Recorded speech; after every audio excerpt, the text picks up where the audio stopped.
اور ابھی جو میں نے آپ کے سامنے آیت تلاوت کی ہے سورۃ الفتح کی، جس میں بیت الرضوان کا ذکر ہے، تو بنیادی طور پہ یہ اس ماہ مبارک ہی میں پیارے محبوب صلی اللہ علیہ وسلم کا عمرے کی ادائیگی کے لیے ایک سفر تھا، اور اس کا سبب یہ بنا کہ پیارے محبوب صلی اللہ علیہ وسلم نے مبارک خواب دیکھا، اور اس خواب کو اپنی جانثاروں کے سامنے بیان کیا کہ میں نے یہ خواب دیکھا ہے کہ بیت اللہ شریف کا طواف ہم کر رہے ہیں،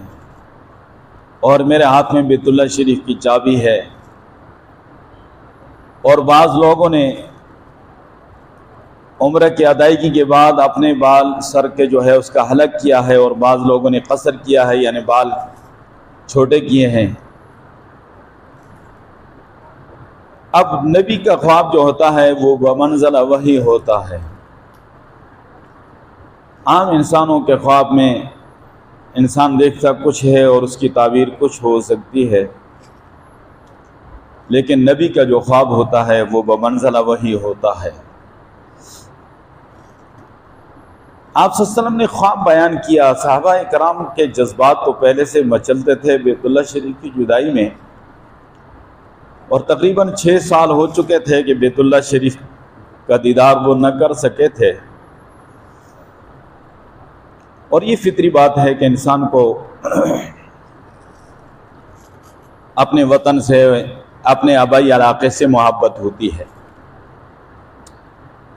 اور پھر وطن بھی اور آبائی علاقہ بھی مکے جیسا ہو تو پھر کیا کہنے، اور جہاں اللہ کا مقدس گھر ہو، وہاں اللہ کے انوارات اور اللہ کی تجلیات کا نزول ہو تو اس کا کیا کہنا۔ اور ویسے بھی وطن کے ساتھ محبت کے لیے وطن کا خوبصورت ہونا شرط نہیں ہے، اور اولاد کے ساتھ محبت کے لیے اولاد کا خوبصورت ہونا شرط نہیں ہوتا ہے۔ یہ دو چیزیں ایسی ہیں کہ اس کے لیے محبت جو ہے اس کے لیے خوبصورت ہونا شرط نہیں ہے۔ تو وطن تو تھا وہ مبارک اور خوبصورت، اور صحابہ اکرام کے جذبات تو پہلے سے مچل رہے تھے، اور انہوں نے فوری طور پہ تیاری کر لی عمرے کی، اور اس کے لوازمات جو بھی احرام اور جو بھی اس وقت قربانی کے جانور ساتھ لے جانے کا انتظام کر لیا۔ میں کبھی سوچتا ہوں کہ ہمیں پیارے محبوب صلی اللہ علیہ وسلم کی بیدار زندگی میں آپ کے مبارک ارشادات پہ اتنا ہمیں یقین نہیں ہے جتنا صحابہ اکرام کو پیارے محبوب کے خواب مبارک پہ یقین تھا۔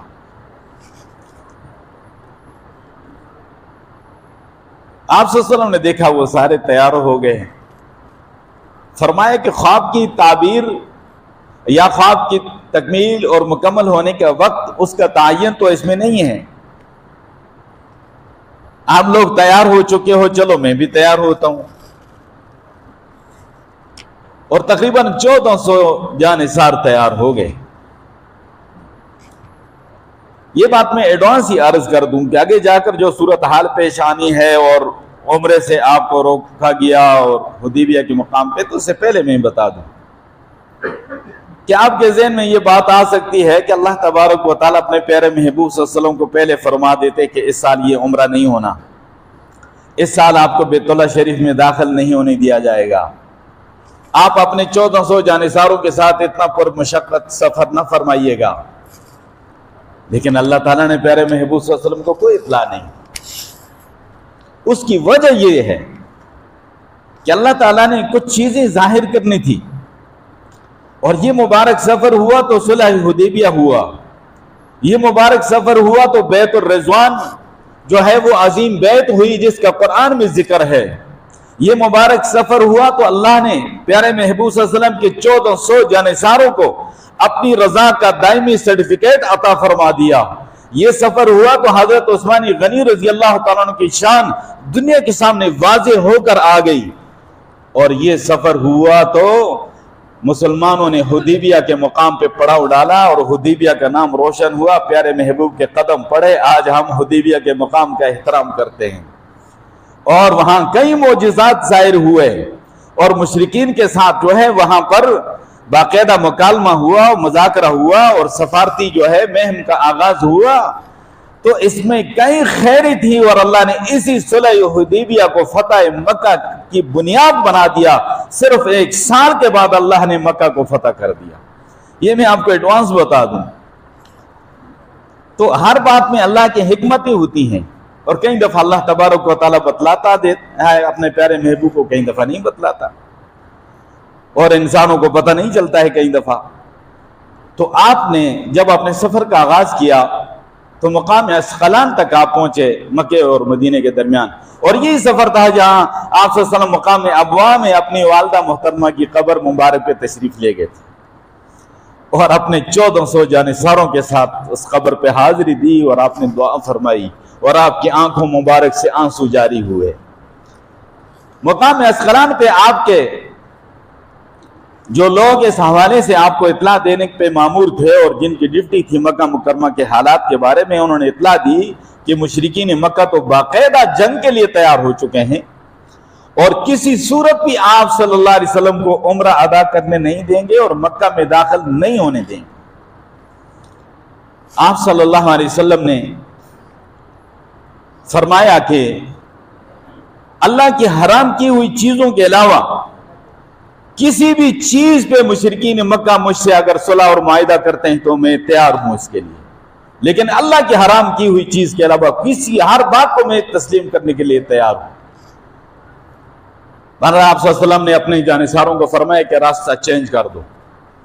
اور عام مشہور معروف راستوں کو چھوڑ دو، غیر معروف راستوں پہ چلو۔ بعض قبائل کے لوگوں نے قربانی دی آپ صلی اللہ علیہ وسلم کے قافلے کی رہنمائی کے لیے،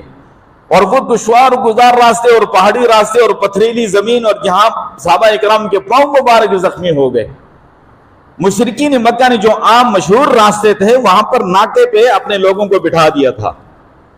اور اپنے دستے متعین کر دیے تھے۔ ان میں حضرت خالد ابن ولید رضی اللہ عنہ ابھی رضی اللہ نہیں ہوئے تھے، اکرمہ ابن ابی جہل ابھی رضی اللہ نہیں ہوئے تھے، یہ ان جو ہے قافلوں کے سالار تھے، اور یہ وہاں پر ناکے لگا کر بیٹھ گئے کہ یہاں سے گزرنے نہیں دیں گے۔ جب مشرکین کو پتہ چلا کہ پیارے محبوب صلی اللہ علیہ وسلم تو حدیبیہ پہ پہنچ چکے ہیں غیر معروف راستے سے، تو ان کے رونگٹے کھڑے ہو گئے، یہ کیسے ہو گیا؟ اور پہلے سے وہ تپے ہوئے تھے۔ آپ کو پتا ہے کئی جنگیں اس دوران ہوئی، جنگ بدر ہوئی ہے، جنگ احد ہوئی ہے، اور کئی جنگیں ہوئی۔ تو بہرحال آپ صلی اللہ علیہ وسلم نے پیغام بھیجا کہ میں تو عمرے کی ادائیگی کے لیے آیا ہوں اور احرام باندھے ہوئے ہیں، اللہ کے گھر میں قربان ہونے کے لیے جو جانور ہیں وہ ہمارے ساتھ ہیں۔ 70 جانور تو پیارے محبوب صلی اللہ علیہ وسلم ساتھ لے کر آئے، صحابہ اکرام اس کے علاوہ۔ اور یہ اللہ کے راستے میں جس کو ہدیہ کہا جاتا ہے، یہ جو معروف قربانی ہے یہ وہ قربانی نہیں ہے، یہ اللہ کے گھر میں قربان کرنے کے لیے جانور ہوا کرتے تھے، اور اس کو باقاعدہ جو ہے اس پہ قلادہ ڈالا جاتا تھا، اس کی نشانی ہوتی تھی کہ یہ اللہ کے گھر میں ذبح ہونے کے لیے جا رہا ہے، اور زمانے جاہلیت میں بھی احترام کیا جاتا تھا۔ اب مشرکین مکہ جو ہے عجیب اس میں تھے کہ ہم روکتے ہیں تو حرمت والے مہینوں میں تو جنگ و قتال تو ویسے حرام ہے، ایک تو جنگ و قتال نہیں کر سکتے، اور روکتے ہیں تو اللہ کے گھر سے تو کبھی کسی کو نہیں روکا گیا، اور ہم کیسے جو ہے محمد صلی اللہ علیہ وسلم کو اور آپ کے ساتھیوں کو روکے؟ یہ تو ہماری بدنامی ہے۔ لیکن ضد اور عناد ایسی چیز ہے کہ وہ ضد پہ اتر آئے، ہر درمی پہ اتر آئے، اور انہوں نے کہا کسی صورت بھی آپ صلی اللہ علیہ وسلم کو بیت اللہ شریف میں جو ہے داخل نہیں ہونے دیا جائے گا، اور اجازت نہیں ہے۔ یہاں تک کہ آپ صلی اللہ علیہ وسلم کا پیغام جب پہنچا تو انہوں نے بنو خزاعہ کا ایک سردار تھا بدیل ابن ورقہ، بڑا سردار تھا اور اچھا آدمی تھا، مسلمانوں کے ساتھ نرم گوشہ تھا اس کا، تو یہ گیا اور اس نے جا کر دیکھا تو جانور جو ہیں جو بیت اللہ شریف میں ذبح ہونے کے لیے قربانی کے لیے لائے گئے ہیں وہ چر پھر رہے ہیں، احرام میں ہیں سارے کے سارے صحابہ۔ اور اس سے بات ہوئی تو اس نے مشرکین مکہ سے کہا بھائی کیونکہ ارادہ کوئی جنگ ونگ کا نہیں ہے، وہ تو اللہ کے گھر کی زیارت کے لیے آ رہے ہیں، عمرے کے لیے آ رہے ہیں، لیکن نہیں مانے۔ اس کے بعد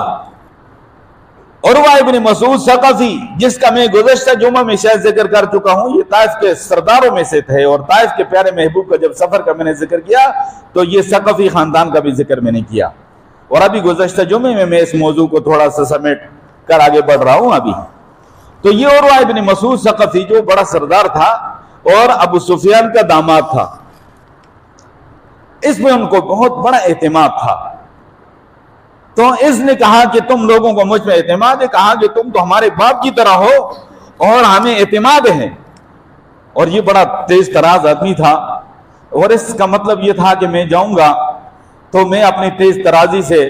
حضور صلی اللہ علیہ وسلم کو یا صحابہ کرام کو متاثر کروں گا. جیسے آج کل کہتے ہیں یہ شخص ٹیبل ٹاک پہ بہت ماہر ہے، تو اس طرح کی گفتگو میں وہ بہت ماہر تھا. اب یہ جب وہاں پہنچا اور اس کی زبان کے اندر بھی تکبر ہے، غرور ہے، اور کئی دفعہ دوران گفتگو اس کے غیر مناسب الفاظ کی وجہ سے صحابہ کرام کے جذبات مچلنے لگے. لیکن آپ صلی اللہ علیہ وسلم نے منع فرمایا اور بڑے حوصلے کے ساتھ، تحمل کے ساتھ اس کی گفتگو کو سنا. اور اس کے بعد اس کو بھی یہی بتایا کہ دیکھ لیجئے گا، قربانی کے جانور آپ دیکھ سکتے ہیں، احرام باندھے ہوئے آپ دیکھ سکتے ہیں، ہمارے پاس کوئی روایتی اسلحہ نہیں آپ دیکھ سکتے ہیں. آپ صلی اللہ علیہ وسلم کے پاس عرب کے دستور کے مطابق صرف تلوار تھی صحابہ کرام کے پاس، لیکن وہ بھی نیام کے اندر. یہ ان کا دستور تھا، عام روٹین میں آدمی چلتا تھا تو اپنے ساتھ تلوار رکھتا تھا، تو وہ بھی نیام کے اندر. بہرحال یہ جو ہے وہاں سے واپس ہوا اور اس نے آ کر مشرکین مکہ سے کہا کہ یہ شخص واقعتاً بیت اللہ شریف کی زیارت کے لیے آیا ہے اور کوئی جنگ کا اور قتال کا اس کا پروگرام نہیں ہے، اور میں نے اس کے جانثاروں کا ان کے ساتھ جو رویہ ہے ادب احترام والا، جانثاری والا، وہ میں دیکھ کر آیا ہوں. اور میں بڑا جاندیدہ ہوں، میں نے جو ہے قیصر و کسریٰ کے درباروں میں جا کر بڑے بڑے بادشاہوں کے درباروں کو میں نے دیکھا ہے، لیکن وہاں پر ان کا اتنا احترام نہیں ہے جتنا اس محمد صلی اللہ علیہ وسلم کا احترام ہے، کہ سارے کے سارے آپ صلی اللہ علیہ وسلم کے ایک اشارے کے منتظر ہیں. جب آپ گفتگو فرماتے ہیں سارے خاموش ہو جاتے ہیں. جب آپ صلی اللہ علیہ وسلم تھوک مبارک پھینکتے ہیں تو آگے لپکتے ہیں اور اپنے جسموں پہ مل رہتے ہیں، اپنے چہروں پہ ملتے ہیں. جب آپ وضو فرماتے ہیں تو پانی کے قطرات کو نیچے نہیں گرنے دے رہے. جب آپ ناخن تراشتے ہیں تو ناخن نیچے گرنے نہیں دے رہے. جب آپ بال تراشتے ہیں تو ایک بال بھی نیچے نہیں گرنے دے رہے. اور تم ایسے لوگوں سے پنگا نہ لو. اور اس شخص نے کہا کہ میں تمہارا سردار ہوں تو میں مشورہ دیتا ہوں کہ انہیں عمرہ کی ادائیگی کی اجازت دو. اگر خدا نہ خواستہ ایسی صورتحال جنگ والی بن گئی تو یہ بھی ٹلنے والے نہیں ہیں پھر. اور اس کے جانثار اپنی جانوں کو ہتھیلیوں پہ رکھ کر آئے ہیں. نہیں، مشرکین مکہ کا خمار تکبر وہ نہ اترا. اور پھر آپ صلی اللہ علیہ وسلم نے اپنے قاصد کو بھیجا، اس کا نام حضرت خراش ابن امیہ رضی اللہ تعالیٰ عنہ، اپنی سواری پہ اپنی ذاتی اونٹنی دے کر بھیجا. جب یہ تشریف لے آئے تو مشرکین مکہ نے ان پہ حملہ کر دیا. میں کہا کرتا ہوں کہ جہاں پر نوجوان جذبات میں ہوتے ہیں تو بڑے اور بوڑھے جو ہیں وہ حوصلے میں ہوں تو پھر بھی معاملات بہتر ہو جاتے ہیں، حالات کنٹرول میں ہو جاتے ہیں. جہاں نوجوان بھی جذبات میں ہوں اور بڑے بھی جذبات میں ہوں تو وہاں پر کام خراب ہوتا ہے. اب یہ سارے ان کے بڑے بھی جذبات میں ہیں اور نوجوان بھی جذبات میں ہیں. حملہ کر دیا آپ صلی اللہ علیہ وسلم کے قاصد پر، اور حضرت خراش ابن امیہ رضی اللہ تعالیٰ عنہ کو گھسیٹ کر سواری سے نیچے پھینک دیا اور اس کے قتل کے درپے ہوئے. بیچ میں کچھ لوگ عائل ہو گئے، ان کی کسی طرح جان بچ گئی، لیکن اس سواری کو انہوں نے ذبح کر دیا. اور یہ گر کے پڑ گئے کسی طرح پیارے محبوب صلی اللہ علیہ وسلم کے پاس پہنچے کہ یا رسول اللہ حالات تو یہ ہیں کہ وہاں ان کے بوڑھے ہیں تو وہ بھی جذبات میں ہیں، جوان ہیں تو وہ بھی جذبات میں ہیں، اور یہ صورتحال ہے کہ میں تو بڑی مشکل سے جان بچا کر آیا ہوں. آپ صلی اللہ علیہ وسلم نے اپنے 1400 جانثاروں پہ نظر دوڑائی تو ان میں سے حضرت عثمان غنی رضی اللہ تعالیٰ عنہ کا انتخاب فرمایا اور فرمایا کہ عثمان ابھی تم جاؤ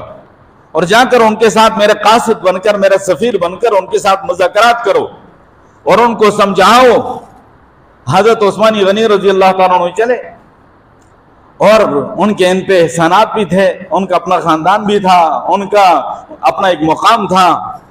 تو وہ تشریف لے گئے تو انہوں نے ان کے ساتھ بات چیت کی. حضرت عثمان غنی رضی اللہ تعالیٰ عنہ سے کہا کہ نہیں، آپ کے ہم پر احسانات ہیں، آپ عمرہ کر سکتے ہیں، طواف کر سکتے ہیں، لیکن محمد صلی اللہ علیہ وسلم اور ان کے ساتھیوں کو ہم اجازت نہیں دے سکتے۔ انہوں نے فرمایا کہ پیارے نبی صلی اللہ علیہ وسلم کے بغیر عمرہ کر ہی نہیں سکتا اور طواف کر ہی نہیں سکتا۔ اس پہ یہ طیش میں آگے، حالانکہ صحابہ اکرام نے تذکرہ کیا کہ عثمان خوش نصیب عمرہ کر رہا ہوگا، طواف کر رہا ہوگا، تو پیارے نبی صلی اللہ علیہ وسلم نے فرما دیا تھا نہیں، میرا عثمان میرے بغیر عمرہ نہیں کرے گا۔ ایسے ہی ہوا۔ اب ہوا یہ کہ انہوں نے ان کو محاصرے میں لے لیا، کم و بیش 3 دن حضرت عثمان غنی رضی اللہ عنہ کے محاصرے میں رہے۔ خبر مشہور ہو گئی، افواہ مشہور ہو گئی کہ ان کو شہید کر دیا گیا۔ اب دیکھیں صحابہ اکرام پہ کیا گزری، وہ پہلے سے ہی پریشان ہیں اور بیت اللہ شریف سے ان کو روک دیا گیا ہے، اور اوپر سے یہ خبر بھی ہے، بے چین ہو گئے، آپ صلی اللہ علیہ وسلم پریشان ہو گئے۔ ایک درخت ہے، درخت کے نیچے آپ صلی اللہ علیہ وسلم تشریف فرما ہوئے، اور 1400 صحابہ اکرام نے اس بات پر بیعت کی کہ جب تک عثمان غنی رضی اللہ تعالیٰ عنہ کے خون کا بدلہ نہیں لیں گے ہم یہاں سے نہیں ٹلیں گے۔ اور آخر میں آپ صلی اللہ علیہ وسلم نے اپنا دائیں ہاتھ بائیں پہ رکھتے ہوئے فرمایا کہ یہ عثمان کی طرف سے میں خود بیعت کرتا ہوں۔ پھر یہ افواہ تھی، خبر تھی اور جھوٹی خبر۔ اس کے بعد حضرت عثمان غنی رضی اللہ عنہ خیر خیریت سے واپس آ گئے، بڑی خوشی کا جو ہے تو وہاں ماحول بنا۔ اور اس کے بعد مشرکین کی طرف سے ایک شخص آیا، سہیل ابن عامر، یہ ان کا آخری قاصد تھا، اور یہ بڑا عبرت والا تفصیلی واقعہ ہے، لیکن میں خلاصہ عرض کر کے گزرنا چاہتا ہوں، ٹائم نہیں ہے ہمارے پاس۔ تو اس کے ساتھ بات چیت ہوئی، اس کے انداز میں کچھ تکبر تھا، لیکن یہ جو دوبارہ انہوں نے اپنا بڑا سردار بھیجا نا سہیل ابن عامر، یہ صحابہ اکرام نے جب بیعت کر لی آپ صلی اللہ علیہ وسلم کے دست سے اقدس پہ کہ ہم یہاں سے نہیں ٹلیں گے، تو مشرکین مکہ کو پتہ چل گیا کہ نہیں، اب حالات وہ نہیں ہے، اب تھوڑے سے لیول پہ آ گئے۔ اور میں آپ کو اکثر کہا کرتا ہوں کہ ہمیشہ سے یہ دنیا جو ہے نا طاقت کی زبان سمجھتی ہے، طاقت کی زبان۔ جو شخص اپنی کمزوری دکھاتا ہے، ضعف دکھاتا ہے، تو وہ وہی بات ہے کہ جرم ضعیفی کی سزا مرگ مفاجات کے سوا نہیں ہے۔ تو جہاں بھی جس نے ڈٹ کر مقابلہ کیا تو یہ کفر جو ہے اس کے سامنے جھکا ہے۔ موجودہ بھی ہم اس کا مشاہدہ کر سکتے ہیں، کر رہے ہیں۔ جو ڈٹا ہے تو ان کے سامنے یہ جو ہے جھکے ہیں، اور جو جس نے کمزوری دکھائی ہے تو اس کو کچل ڈالا، اور ہمارے سامنے مثالیں ہیں۔ تو بہرحال جب انہوں نے کہا کہ وہ تو بیعت کر چکے ہیں، تو پھر یہ سہیل آیا، پھر معاملات طے ہو گئے، اور اس کے بعد جو ہے شرائط طے ہوئے۔ ان شرائط میں سے یہ ہے کہ 10 سال جنگ بندی ہوگی، 10 سال جنگ بندی ہوگی، اور ایک دوسرے پہ بھی حملہ نہیں کریں گے، اور تمہارے جو اتحادی ہیں تو وہ بھی جو ہے جہاں کہیں ظلم کرے گے تم ان کے ساتھ نہیں دو گے، اور یہ قبائل جن کے ساتھ اتحادی بننا چاہتے ہیں، حلیف جس کو کہتے ہیں، تو ان کو اختیار ہے۔ تو پہلی بات تو یہ ہوئی۔ اس کے نتیجے یہ بھی ہوا، قبیلہ بنو خزاعہ مسلمانوں کے حلیف اور اتحادی بن گئے، مکہ میں رہنے والے، اور بنی بکر اور دیگر جو قبائل تھے وہ مشرکین مکہ کے حلیف اور اتحادی بن گئے۔ اور اس کے بعد اور بھی شرائط تھی، کڑی شرائط تھی۔ اس سال عمرہ نہیں کر سکتے آپ، بغیر عمرے کے واپس جائیں گے، اور آئندہ سال آئیں گے صرف 3 دن کا قیام ہوگا، بغیر اسلحے کے آئیں گے، اور آئندہ اس عمرے کی قضا ہوگی، اور یہاں سے جو شخص مسلمان ہو کر جائے گا مدینے کی طرف تو ہمیں واپس کرنا پڑے گا، وہاں سے کوئی شخص آ جائے گا مرتد ہو کر تو ہم واپس نہیں کریں گے، وغیرہ کچھ ایسے شرائط تھے۔ اب بظاہر بڑے سخت شرائط تھے۔ یہ بات چیت ہو رہی تھی کہ سہیل ابن عمر کا بیٹا جو ہے ابو جندل رضی اللہ تعالیٰ عنہ بیڑیوں میں اور زنجیروں میں جکڑا ہوا گرتے پڑتے پہنچ گیا، اور زخموں سے چورا چورا ہے، اور خوش ہوا کہ چلو میری جان چھوٹے گی ان ظالموں سے کہ مسلمان ہونے کی پاداش میں مجھے اتنا ستایا جا رہا ہے۔ تو سہیل تو اچھل پڑا، چہرہ سرخ ہو گیا، یہ سب سے پہلے معاہدے کی خلاف ورزی ہوگی اگر اس کو واپس نہیں کیا۔ آپ صلی اللہ علیہ وسلم فرمایا ابھی تو تحریر میں بھی نہیں آیا معاہدہ، ابھی تو زبانی معاملات، فرمایا نہیں، یہ اس میں شامل ہے۔ اور مختصراً یہ کہ حضرت ابو جندل رضی اللہ تعالیٰ عنہ کو اس حالت میں واپس کیا کہ اس وقت صحابہ کرام کی کیا کیفیت تھی، اور وہ دھاڑے مار مار کر کہہ رہا تھا کہ مجھے درندوں کے حوالے پھر کر رہے ہو، میں مسلمان ہوں جس کی وجہ سے میری یہ حالت ہے، لیکن نہیں، کئی دفعہ بڑے فیصلے کرنے پڑتے ہیں، اور قومی مصلحت کے لیے اور اجتماعی فوائد کے لیے کوئی انفرادی چیزیں، جزوی چیزوں پہ قربانی دینی پڑتی ہے، اور اس کے پیچھے بھی حکمت تھی۔ اور فرمایا کہ اللہ مدد کرے گا اور کوئی راستہ نکالے گا ابو جندل سے، فرمایا واپس ہو گئے۔ انہوں نے اس حالت میں محنت کی، مشرکین مکہ پہ 300 لوگ مسلمان ہو، ابو جندل رضی اللہ تعالیٰ عنہ، اور اللہ نے اس میں یہ حکمت رکھی تھی۔ اس کے بعد سے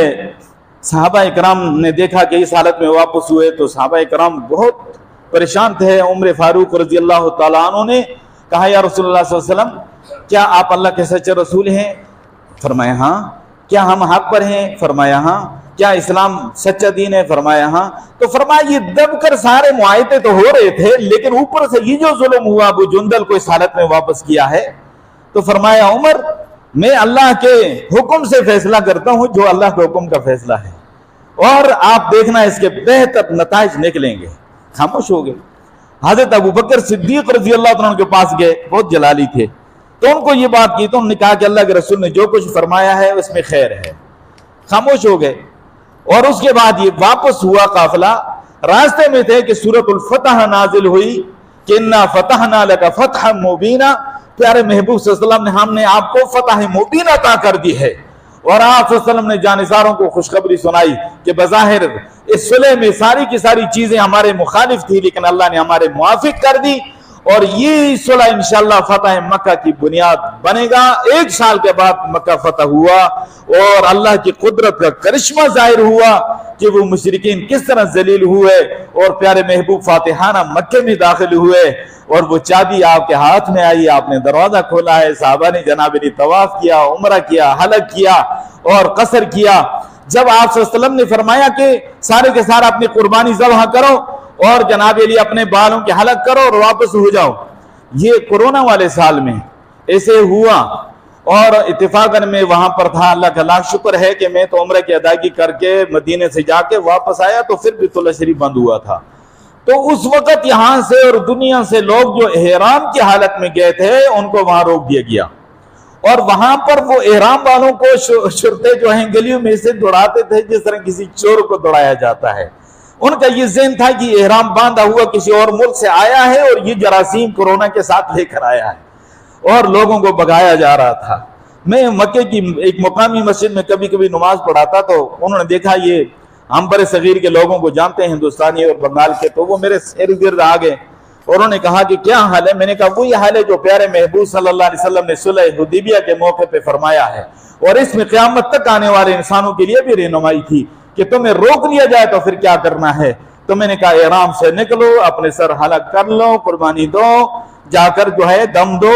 اور اس کے بعد سے آئندہ قضا کرنی ہے۔ اور ان کو بڑی مشکل سے یہ بات سمجھ آئی، کیوں کہ ان کے جذبات بہت مچل رہے تھے، جس طرح صحابہ کرام کے جذبات تھے کہ منزل مراد پر پہنچ کر بھی انسان محروم رہے تو اس کی کیفیت کیا ہوگی، اس کا تصور آپ نہیں کر سکتے، اور میں بھی نہیں کر سکتا کہ وہ کن حالات میں تھے وہ مسلمان جو میں نے دیکھے تھے۔ میں مثال دے رہا ہوں 2019 کی، تو صحابہ کرام تو وہ تو پیارے محبوب صلی اللہ علیہ وسلم کے جانثار اور مکے کے سچے عاشق تھے، ان پہ کیا گزری ہوگی۔ تو بہرحال اللہ تبارک و تعالیٰ نے اسی صلح حدیبیہ کو فتح مکہ کی بنیاد بنایا اور سورۃ الفتح نازل ہوئی۔ اللہ تعالیٰ مجھے آپ کو پیارے محبوب صلی اللہ علیہ وسلم اور آپ کے سچے جانثار صحابہ کرام کی سچی محبت نصیب فرمائے۔ وآخر دعوانا